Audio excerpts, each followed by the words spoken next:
Welcome to Adventures in Producing. I'm Wendy Mitchell, continuing this series of talks with amazing producers. And I've got one of the top amazements here with us today, who is Rebecca O'Brien. She is born in London, based in London. She worked as a location manager, actually, before moving into film production.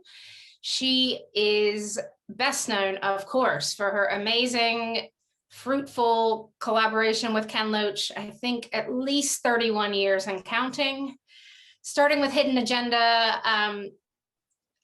I mean, I can't name all of them, but Land and Freedom, My Name is Joe, Sweet 16, The One That Shakes the Barley, Angel Share, Spirit of 45, I, Daniel Blake, Sorry We Missed You. So she and Ken, and I believe Paul Laverty, the writer, also started their own production company, 16 Films. So she'll tell us about that. She's also sometimes works without Ken, which is always interesting, including films like Bean for working title. I have to ask her about that because it doesn't fit in with the Ken Loach films. City of Tiny Lights by Pete Travis, You Were Never Really Here by Lynne Ramsay, love that film. Executive producing a great debut called Lynn and Lucy by Fyzal Boulifa that we showed at San Sebastian. I love that film. And coming up next is Christian Carion's My Son. She's also really, really active in the industry at groups like PACT, European Film Academy, British Screen Advisory Council. And I have to say, on a personal note, I've been living in the UK for 16 years, and Rebecca was one of those first people I met when I started working at Screen, and just always so generous, even when I didn't know what I was talking about. Maybe still don't. Always happy to sit on a panel or give some advice or do mentoring interviews with young filmmakers for our Stars of Tomorrow and things like that. So I'm so happy Rebecca's here. Thank you, Rebecca. It's a pleasure.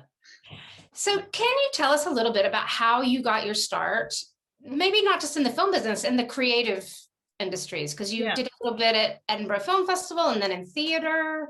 Yeah, no, I grew up in Scotland and quite near Edinburgh, and I was a huge film fan from early days. And although I went to university in London, but in the holidays I'd be back up in Edinburgh, and my mother was a bit of an artist, and we were very close to Richard DeMarco, who had a gallery and also was involved in bringing strange theatre companies and things to Edinburgh. And him and David Gothard, who was a theatre director who was training at the Travers, they brought a Polish theatre company called Kriko 2, run by an extraordinary artist called Tadeusz Kantor. They came to Edinburgh on a few occasions, but one occasion in '76, they came at the last minute, and there was nowhere for them to stay. So my mother, maniac that she was, decided to invite them all to stay at our house in Peebles. We lived in a big house at the time. So we basically invited an entire Polish theatre company to come and stay. As you do. Yeah. With their spy as well. And they came and we helped them find a location for the show, which was called The Dead Class. And it just happened to be the fringe hit of that year. And so this experience of working or living with a bunch of completely crazy Poles was sort of probably one of my first experiences in art events, and I got a real flavor for it. And through David Gothard, who was the theatre person, I met Linda Miles, who was running the film festival, because they were at uni together. And I begged Linda on 3 occasions to come and work for the film festival during my holidays, and eventually she relented. I'd been chucked out of my flat in London. The landlord wanted to get rid of us, so I actually had some money one summer, and so I called Linda and I said, "Look, I am, whether you like it or not, I'm actually going to come and work for you." And so I did, and I got to help with the program. So you weren't just tearing tickets. No, I was actually, my job was we invented publicity. We did publicity, so nobody had done it before, so I did it. And and yeah, we just got bigger audiences by doing it. And I became very good friends with Linda very quickly. And we started watching, I mean, she let me watch films with her as she was selecting them. And that summer we discovered David Lynch. He'd sent in I've heard of him. Yeah, that's a good discovery. Yeah. He'd sent in a Razorhead in a rather dodgy looking tin, and we all watched it and we all thought, bloody hell, that's something else. So anyway, I did 3 summers at Edinburgh Film Festival and met a lot of filmmakers, a lot of journalists, a lot of people who I still know. And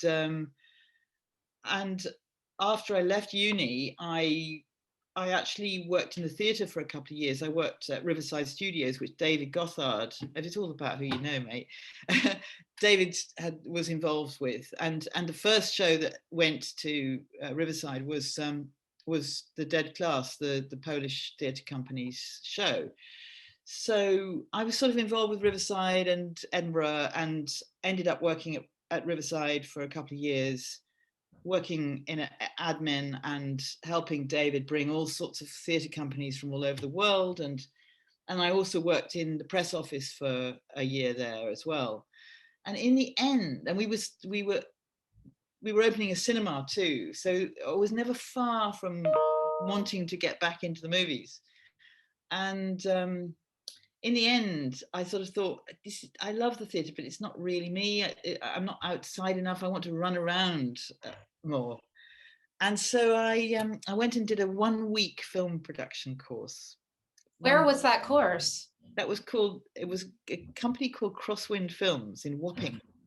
And they'd set up this thing where, you know, the main guy, Steve Bernstein, was a director, and he'd sort of set up this little course thing. It was a 2-bit operation. Anyway, I did 1-week course, and that was my epiphany. And that was like, I have to do film. This is what I have to do. So I chucked in my job at Riverside, and I worked for them for 6 months. I learned they needed a producer, so I produced a couple of short films for them. And then I worked. It was much more sort of ragtag business then. There wasn't really an independent business. Channel 4 was just opening. And one of the things I did was, one of the first things I got to do was a film called Crystal Gazing, directed by Peter Wallen and Laura Mulvey. I met them in Edinburgh. They'd heard I got into production. They asked me if I would work for them on this low budget BFI film. And that was location scouting or something else? No, production manager. Okay. It was like but I was also basically, I think I was location manager as well. So, and we filmed all around where I live in Notting Hill, and so I knew the area well, and so I sort of did that, and then actually the key job I did was I worked again through Riverside. I met Barry Hansen, the producer, and his wife Susanna Capon had set up with him an educational TV company, and they were doing a kids series, a multicultural kids magazine program, which Michael Rosen, the poet, was involved in. And so they needed a general person to help with the production and research and everything. And I got that job, and I did that for 2 years, and it was an amazing apprenticeship. Working for Susie Capon was amazing because she'd come from the BBC and she knew all about contracts and copyright and law, and she just threw me in at the deep end and said, okay, go and get this shot and do this and do that. And we went all over the country. We made, probably in the course of 2 years, we made probably about 200 little films, which all were like, each program was 6 or 7 little stories and little bits of sort of actors telling their favorite stories. Michael Rosen being this wonderful character called Dr. Smarty Pants. But we were also filming in places like Belfast, where the Troubles were going on, and Liverpool, where they just had the Toxteth riots, and we were working with real kids, kids from all sorts of different backgrounds. And you know, you do a story about how you make yogurt in different countries and things, and you know, it was great. But that was my apprenticeship, and when I came out of that, I sort of just became a freelance production person, and and basically worked my way up, being a location manager and production manager on various early Channel 4 projects, mainly. Including My Beautiful Laundrette, right? My Beautiful Laundrette. I mean, again, I sort of got that job because I knew Hanif Qureshi, because Hanif had been at Riverside Studios, and when he was basically kicked downstairs to the bookshop and told to write a few scripts, because he's clearly a good writer, and I got his job. And then so Hanif, I think, introduced me to Stephen Frears, and that was Working Title's first production, and basically. And was it the first for Film 4, or that incarnation? It was early Film 4. It was 84, I think we shot it. So there'd been a few. I'd done the year before. I'd done a all-women film called Sacred Hearts, directed by Barbara Rennie, which was amazing. Not sort of nuns and schoolgirls film. It was great fun. It had people like Kathy Burke and Catherine Cartledge in it. As kids, I mean, they were in the 16, 17 years old. Oh my gosh.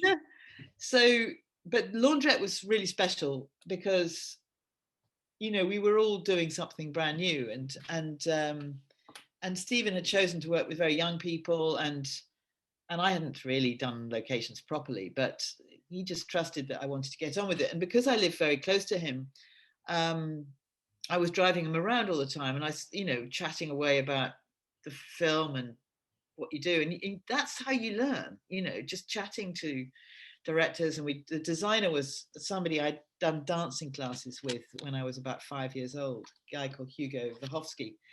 And so I knew Hugo as well, and so we were all driving around. And I one of the main things though I did on that film was I really did find the locations. And I mean, like, there's a lot of trains in the film, and so I travelled all the South London railway lines to see where I could find flats which were close to the line, where you get that effect. And there would be moments when I'd be sitting on top of a tower block communicating with the set, saying, "There's a good train coming, there's a good train coming." So it was a sort of baptism of fire, but it was we shot it in 6 weeks, but it sort of lingers on.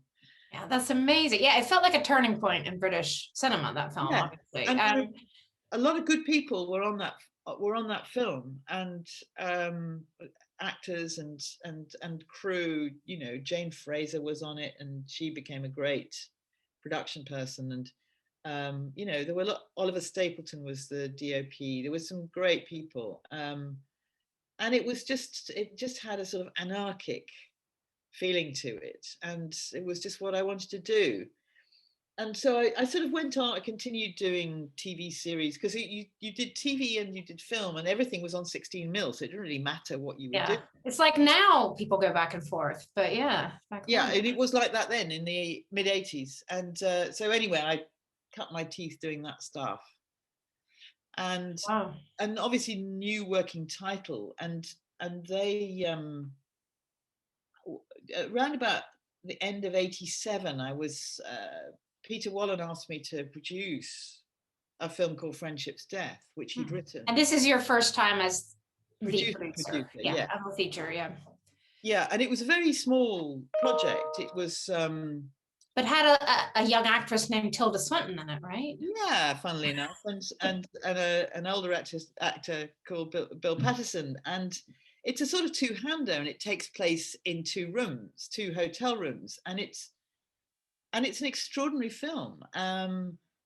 Basically, the journalist discovers this Western woman walking in the streets of Amman in Jordan, and it's curfew time, and she seems lost, and he takes her under his wing, and over the course of the next couple of weeks, they're in the hotel, and they have a series of conversations, and through the conversations you begin to understand that actually the woman is an alien, and she's arrived in the wrong place, and you gradually, over the course of the conversations, you actually believe she's an alien. And of course, perfect role for Tilda. And because we shot it just before Christmas, we shot it in a studio in we got some space in Twickenham Studios because it was just before Christmas and nothing else was happening. And we rehearsed for a week in a rehearsal theatre with the DOP, and we worked out all the shots. And since it was really a two-hander, we shot the thing literally in 2 weeks, and every shot was planned out.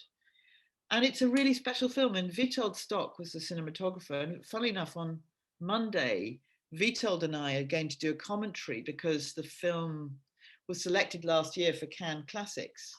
And so I think they might be taking it this year because of the pandemic. So yeah, my first film's going to Cannes. Wonderful. I like rewriting history is perfect. And why did you think, it sounds like in an alternate universe, you could have been a publicity maven, or, location genius, or, maybe a screenwriter or working in distribution. Why do you think producing was the right path? Because I'm a jack of all trades, or a Jill of all trades. And I'm not particularly good at anything, Wendy. I'm quite good. Lots of bits and pieces. I mean, I'm a generalist through and through.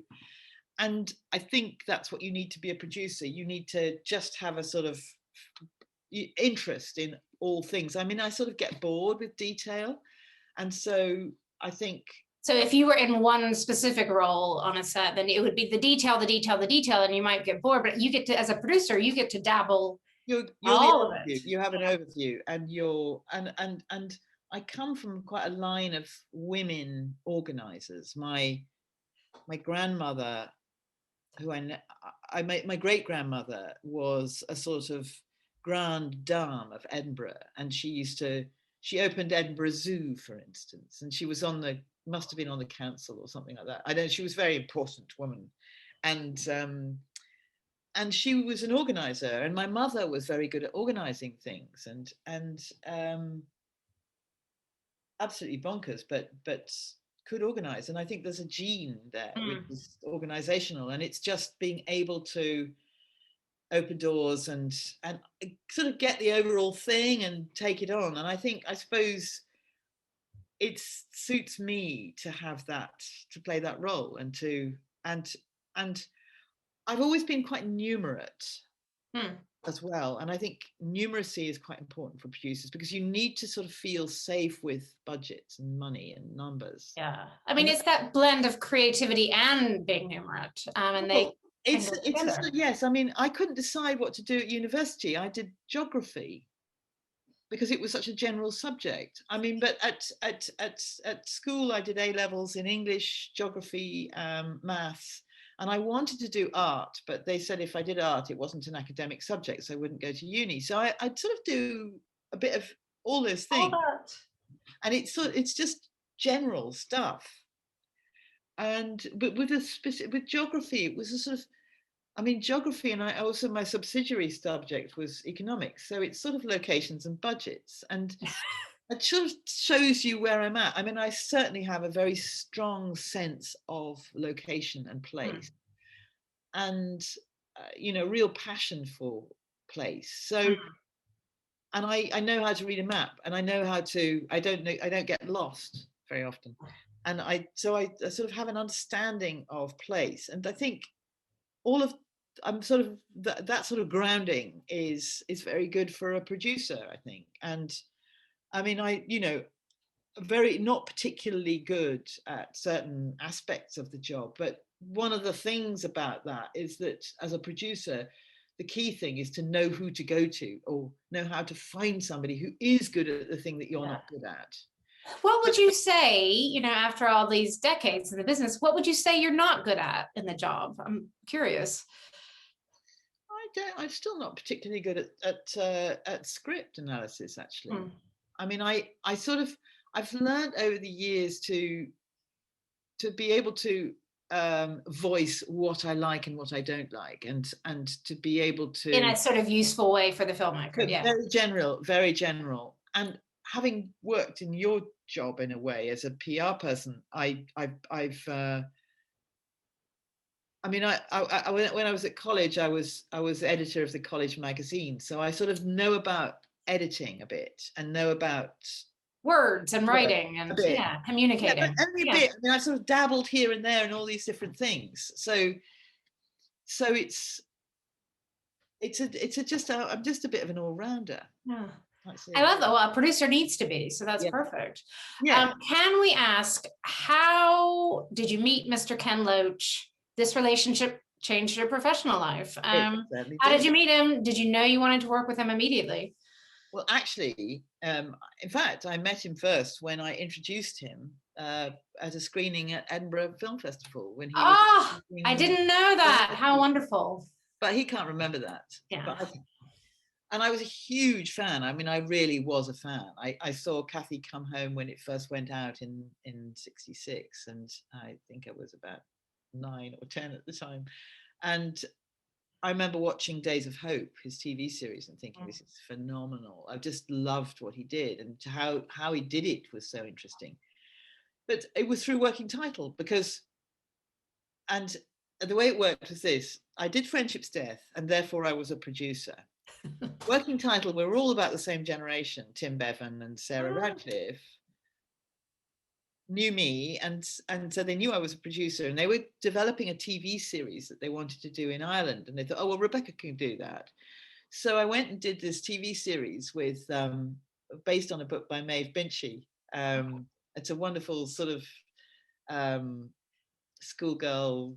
Okay, is it romantic? Yeah, it's lovely. Yeah, wow. Seaside growing up, rites of passage story. And that was a 4-part series, which I did with Barbara Rennie, who directed the all-women film that I did. And and Grania Marmion was working for Working Title, but she hadn't enough experience to produce it. So Grania and I sort of did it together. And so we went to Ireland and got it shot. So then I became Working Title's Irish expert. And did you have any Irish, you don't have Irish heritage or connections particularly? No. Well, the name is Rebecca O'Brien. Yeah. O'Brien is an Irish name. Yeah, but how far back is that? Oh, my grandfather's Irish. Okay. So my grandfather was Irish, and his family go way back. Okay. Yeah. There's more O'Briens in the world than there are many other people. Yes. Anyway, so having produced Echoes for Working Title, I was their Irish expert, and they happened to be doing a film in Ireland with Ken Loach. And I said, of course I want to do that. Of course, I'm a huge fan. So they put me together with Ken, and off we went to do a book called Fools of Fortune, which was a William Trevor book. And we were out there for a month or so, recceing and all the rest of it, and getting on like a house on fire. But Ken was not getting on very well with the writers because he was trying to really turn a romantic novel into The Wind That Shakes the Barley. Into a Ken Loach film, yeah. It just wasn't working for them.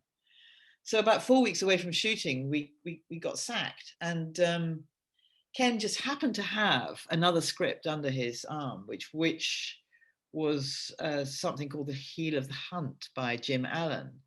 And that ultimately became Hidden Agenda.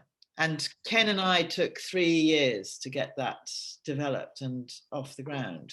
But we'd really enjoyed working together, and we thought, let's try it. He'd had a bad 1980s, and so he was making commercials at the time. And while we were developing it, he got me work as a location manager on some of the commercials, so I was able to survive.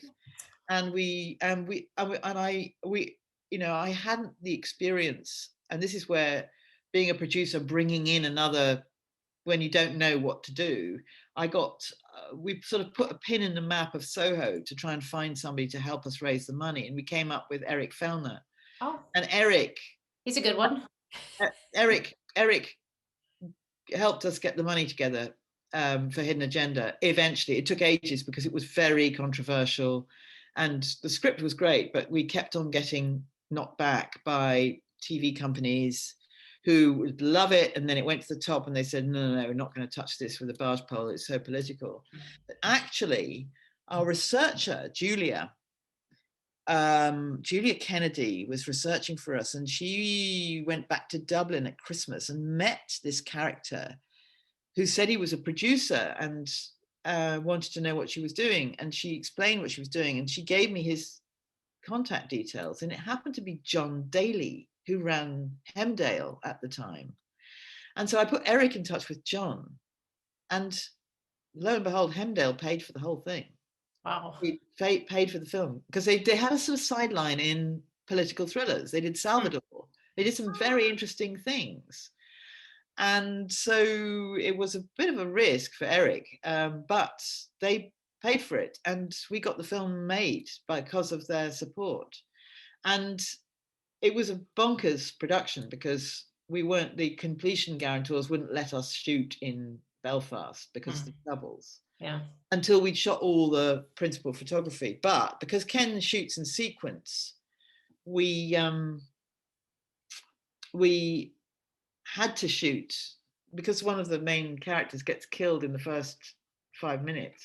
We had to do something in Belfast. So we did some rehearsals, and we did some camera tests in Belfast. Don't tell the bonding company. Yeah. Well, funnily enough, we were a week ahead of schedule by the time we got to the end, and so they let us go back to Belfast, and we did some location stuff and things in Belfast, and we got the whole thing done. And the great thing about it, I mean, Frances McDormand was the leading lady, and that she was just brilliant. And the film went to Cannes, and there was this incredible argy-bargy at the press conference because the British press was so angry about the film because all these political issues were not proven at the time, but there were three conjectures that we made in the film, all of which over the next decade were proved to be true. But the British journalists accused Ken of being a traitor, of betraying his country, all this stuff.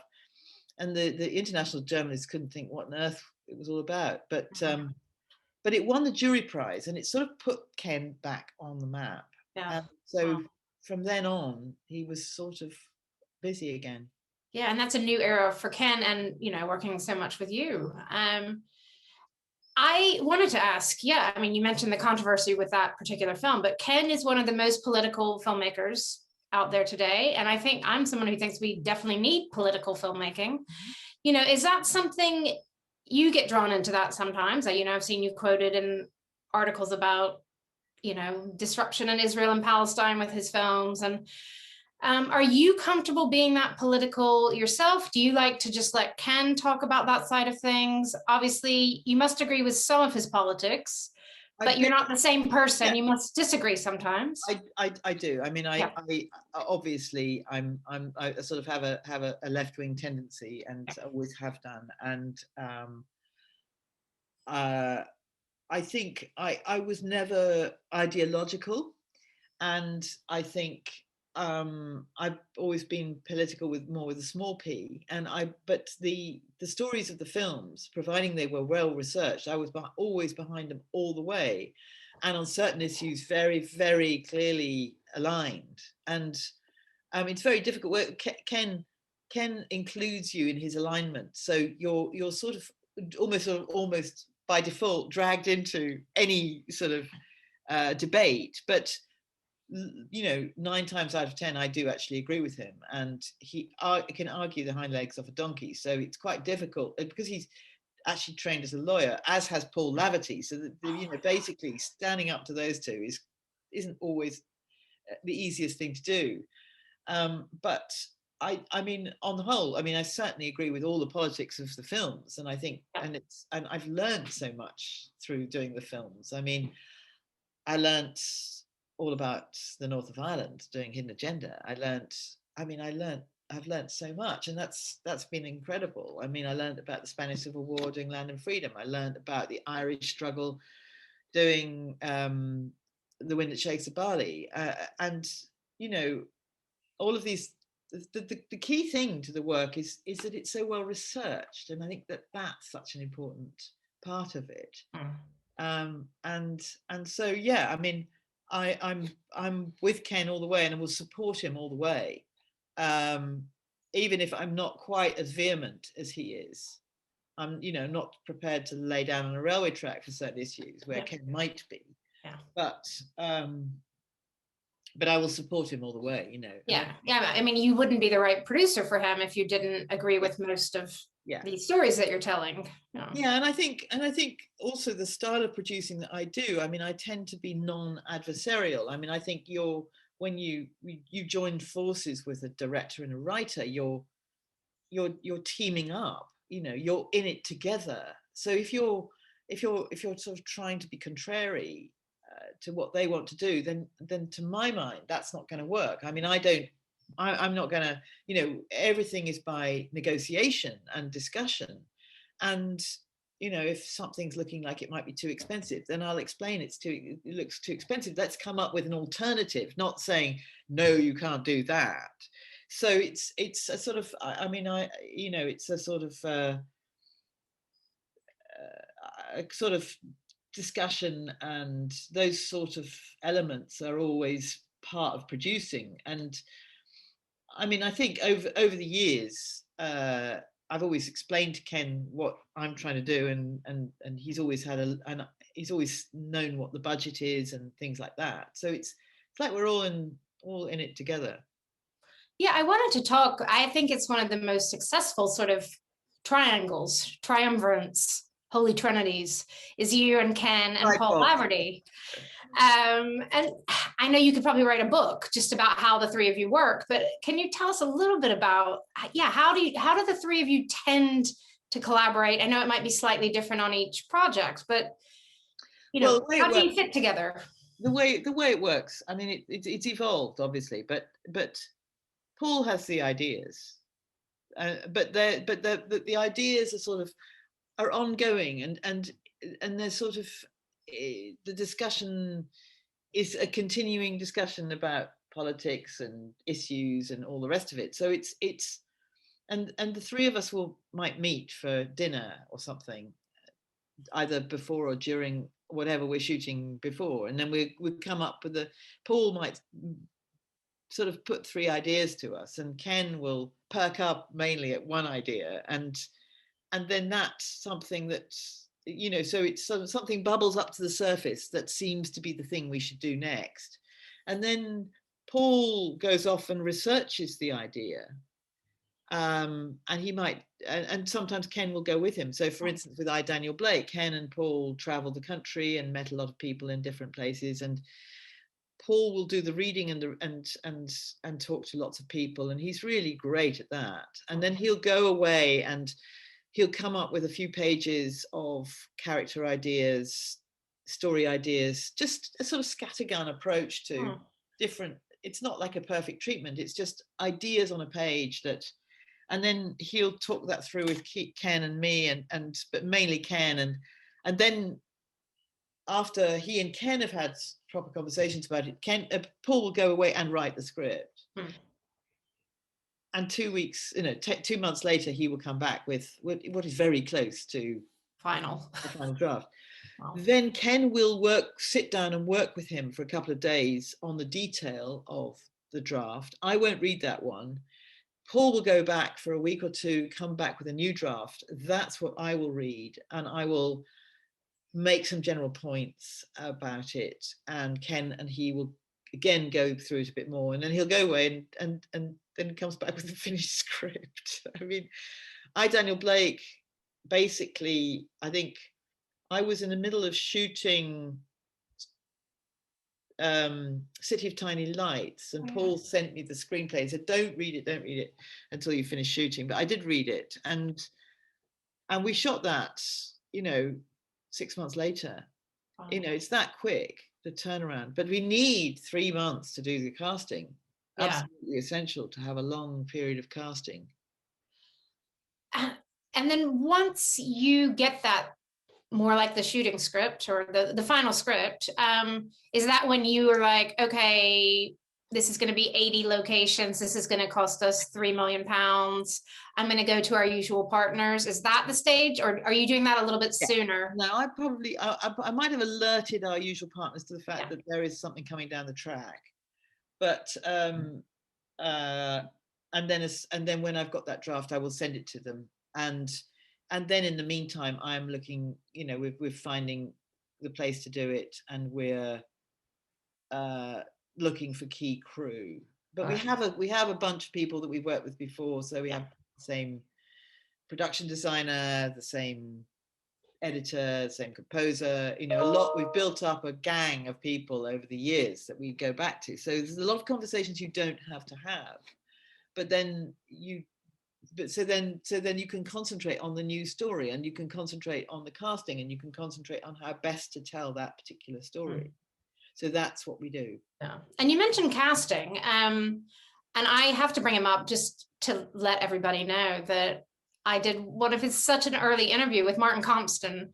When I was at IndieWire in New York, I got to talk to him on the phone for Sweet 16, and he was so young and innocent, and just so lovely, and Ken has used a lot. I mean, he's used some brilliant actors who are established, so many examples of that, but especially with new talent, how do you approach finding new, either young people or sort of undiscovered people? Well, it's a lot to do with the casting process. The casting director, Colleen Crawford, has been doing our casting for nearly 20 years now. I mean, she came on board just directly after Sweet 16, but usually what we would do before then, we would work with a researcher, and we'd choose where we wanted to make the film, and then we would work with the researcher to find all the relevant people. And in the case of Sweet 16, it was a case of finding young people. And so we got in touch with theatre groups, we got in touch with often football clubs, local teachers, and just to send the researcher would go in and just see who might be able to respond, who has spark, and who might be able to, given a bit of improvisation, who might be able to hack it. And the thing about Martin, funnily enough, we actually had to offer him a $5 to come to an audition. He didn't turn up twice, and we offered him a $5 to come. So eventually he came, because we'd heard about this kid who was working. He was a good footballer, but he had some spark to him. Yeah. Anyway, he came in and he just nailed the improvisations. He just nailed it, and I think Paul probably was standing in and acting as a horrible headmaster. And Martin was so inventive and so creative. We thought, he's really got something, this kid. And so we cast him. And when he got the role, we asked his dad to come over and told him that he'd got the role, and he said, well, actually it's not just the little role, it's the main role, and this is what we're going to pay you. And they were so gobsmacked that there was not any money in it at all. But of course you have to pay, he's a leading actor, you have to pay him something quite decent. Yeah. And so the shock was incredible. It was like it took days to get over the shock that he was going to be the leading actor in this film.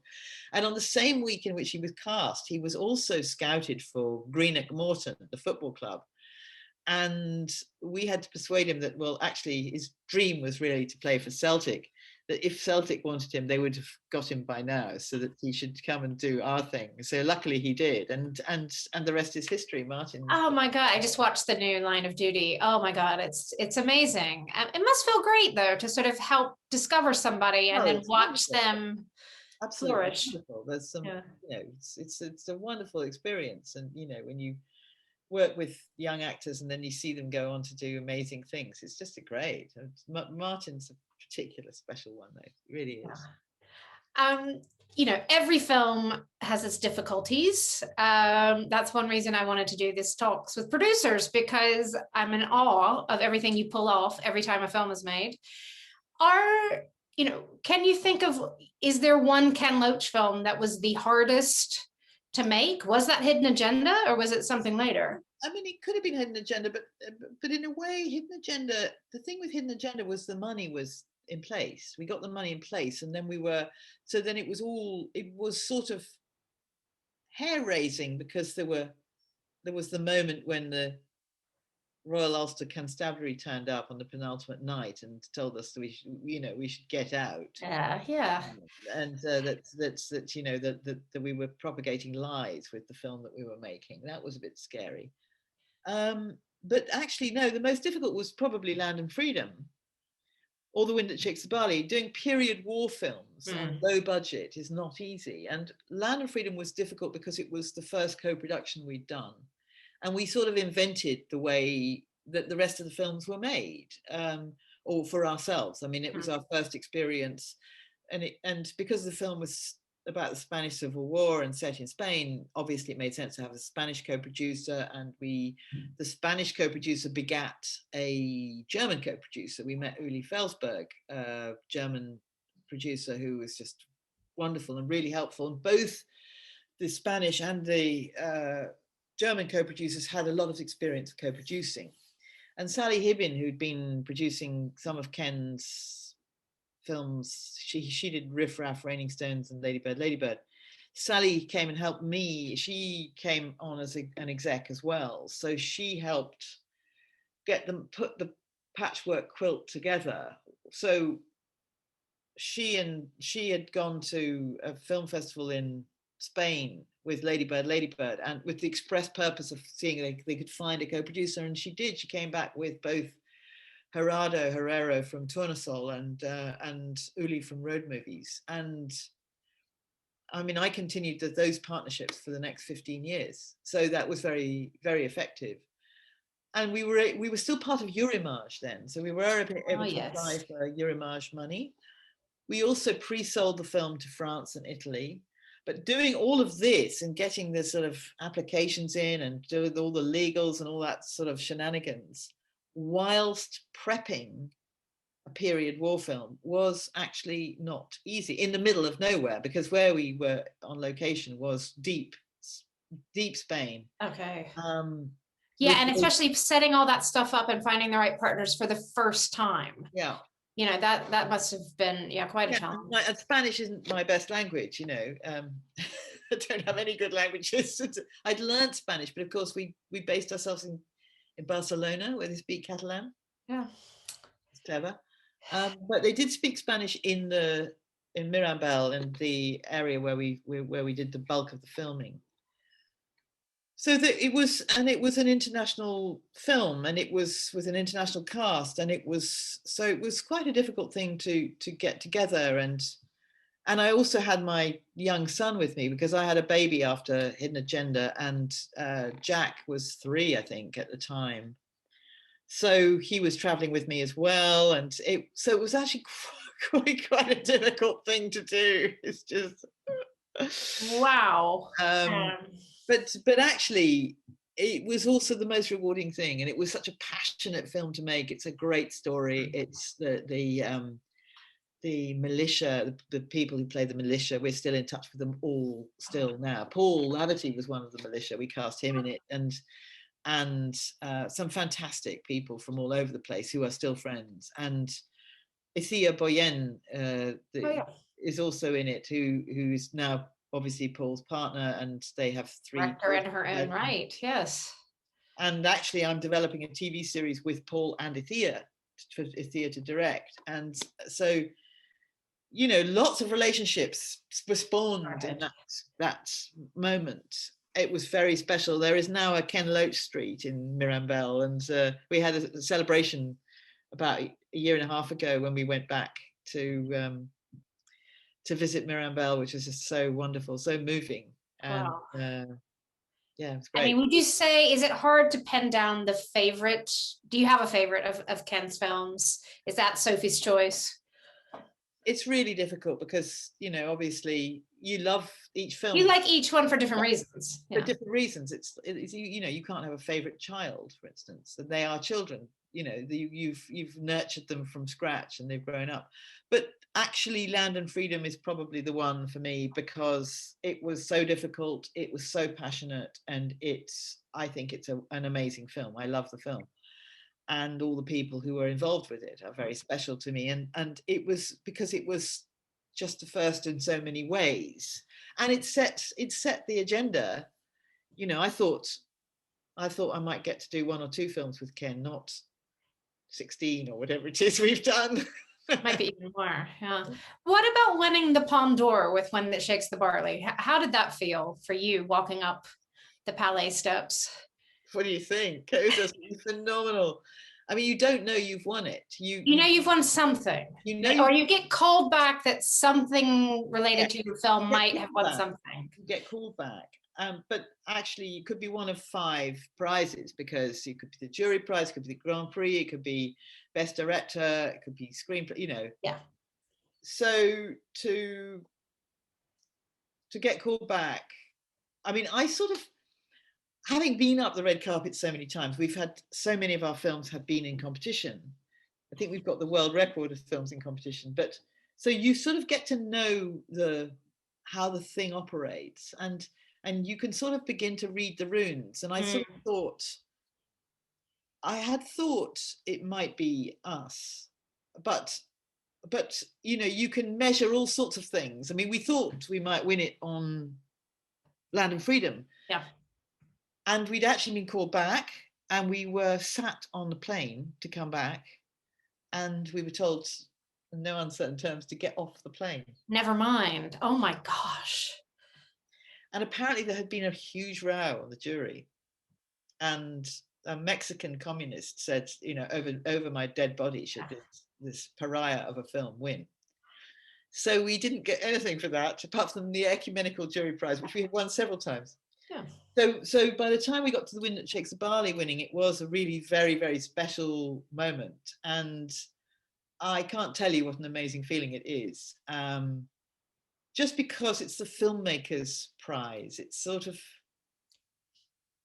I don't know how to describe it. You feel that for me, it's more important than any BAFTA or Oscar. It is actually the prize I wanted to get. And so I don't know, it's sort of slightly vulgar how I feel about it.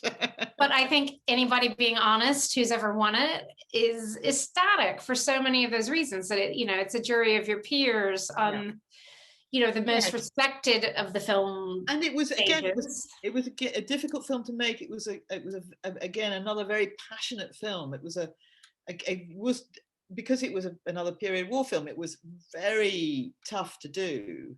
But we put together this amazing group of actors again, and we were filming all over the place in Cork and Kerry, and just, it was an amazing experience, very, very special. So it was great to win for the team. Again, it's a sort of team thing, and it was just so deserved for Ken after all those years, you know, to win it was just like, and it, you know, I think Alison Thompson came up to me at the beginning of the ceremony, and she said, "I think it's you." Oh. And she, don't go away, Alison, rubbish. Don't jinx us. Yeah. But let me tell you, the thing, and then there was this moment on, when we were lined up, we were sat in quite far back in a row, and I was, I think it was Samuel L. Jackson was on the jury, and but just before the announcement, he pointed at us and went, it's you. And he pointed at Jack, who was sat next to me, my son, and it's you, you know. And I had to climb over Ken's wife, Leslie, to go and join Ken on the stage afterwards. And who should be at my side immediately as I clambered over the seats but one Harvey Weinstein. And he pushed me up to the front of the stage and said, "You must go up, go up, go up." And so backstage afterwards, he was there. I'd never met him before. And he said, "You've got to be there, you've got to be there." And he pushed me up beside Ken, and he said, and he pushed everybody aside and said, "Make way for Mrs. Loach." Can you imagine the face? I'm like, what? I said, "Mrs. Loach is there, she's behind me." I am not Mrs. Loach. I am the work wife, but I am not. It just says so many things, that, doesn't it? It just says so many things. It just about. I was about to pay tribute to Harvey for paying, you know, getting the producer's role recognized, this wonderful female producer? No. No. Okay, good. We don't have to pay tribute to Harvey for anything now. So, do you think, Ken had said no more fiction feature films, but then he made Sorry We Missed You, thankfully. Do you think he is going to keep, you don't have to tell us specifics, but is he retired or is he going to keep going? He's not retired. I mean, I think, he's working all the time because he's on doing endless interviews and Zoom calls and introducing films all over the place, all the time. But we were hoping to do a third in sort of trilogy of that with Daniel Blake and a third, but the pandemic put paid to that. And I think it's really difficult. That Ken will be 85 this year, and I think it's extremely difficult just to get out of bed in the morning, let alone galvanize yourself into making a film. And Ken is completely present on set. He's never not there. He's never he talks to the actors all the time. He has the way he directs is very sort of physical. He's physically very much involved with the actors and the whole thing, and he's very much in charge, and that takes a lot of physical energy. And so I think for him to and having sat doing sat on his bum for the last year, I think it was going to be difficult anyway to make a film. So I think maybe I should persuade him to do another archive documentary. Yeah, I mean, Spirit of 45 was amazing. So maybe there'll be another Loach. Never say never. Never say never. I mean, I just don't know. And it's just waiting for the end of the pandemic. And Ken's so old, he's got 2 vaccines now. Oh, that's the dream, though. Yeah. I'm glad to hear Ken Loach is vaccinated. We need him. Yes. To talk about non-Ken, Mr. Bean film, I guess that was through your working title relationship. Are you a Mr. Bean fan, Rebecca? No. Okay. No, but I needed some work because Ken was doing Carla's Song, which was the last one that he developed with Sally Hibbin. So he was off to Nicaragua doing that, and I needed to earn some money. So Working Title asked me if I would be the producer for hire on Bean, and basically the idea was to make it in the UK, but actually the story got more and more set in LA. So I ended up spending the best part of 6 months in LA and taking my son with me. And it was, I thought working with Mel Smith was brilliant. And it was quite good to work. It's always been quite good to work with non-Ken people, as it were, because, I remember how you make films in different ways, because Ken has such specific ways of working that it's you forget how other people make films, and it's always quite nice to have the refresh and the fun of making something which is just done in the traditional way. And I really enjoyed Bean. It was fun. I loved working with Mel Smith. He was brilliant. And it was quite the panel for the job was Richard Curtis, Rowan Atkinson, Mel Smith, and Tim Bevan, and this was the panel I had to sort of go up in front of. That you had to convince. And I just thought, good bloody hell, these are my comedy heroes. It's like, this is terrifying. But I had no idea why I got the job. I think it was just because, I think they wanted to keep it British. They wanted to retain the Britishness whilst filming in LA, but I'd never filmed in America before. So it was a bit of a baptism of fire, I didn't like shooting in LA. Yeah. It was very industrial. People that you'd carefully cast would disappear after 2 weeks, and very strange. And they did speak a different language to me. I mean, I couldn't understand that an agent would get in touch and say, I love your work, and then you'd never hear back from them ever again. And so I found it very confusing. I mean, you know, you would know better than me, Wendy. It's a different system, you know. It's Yeah. and to be, I mean, I never go visit Hollywood sets. I've visited, you know, independent American sets, which are quite similar to how independent British films are made or Nordic films are made. Yeah. You know, while we're talking about sets, I like to ask everybody in this series, what are your pet peeves of what people do on set? Are there any? Well, getting in the actor's eye line is a peeve. That's a good one. I hadn't thought about that. Yeah. Because and that's why with Ken we always keep an empty set. I mean, nobody is allowed on set unless they're absolutely essential. You know, if Ken could get rid of everybody on the set, he would. And I think that's quite right. I mean, I spend my life around the set and troubleshooting, talking to people around the set, not on the set. And Ken, if I do stray onto the set for one reason or another, Ken will use me as an example to the others and say, Rebecca, don't you think you should not be here? Or something. Oh, God, yes, you're right.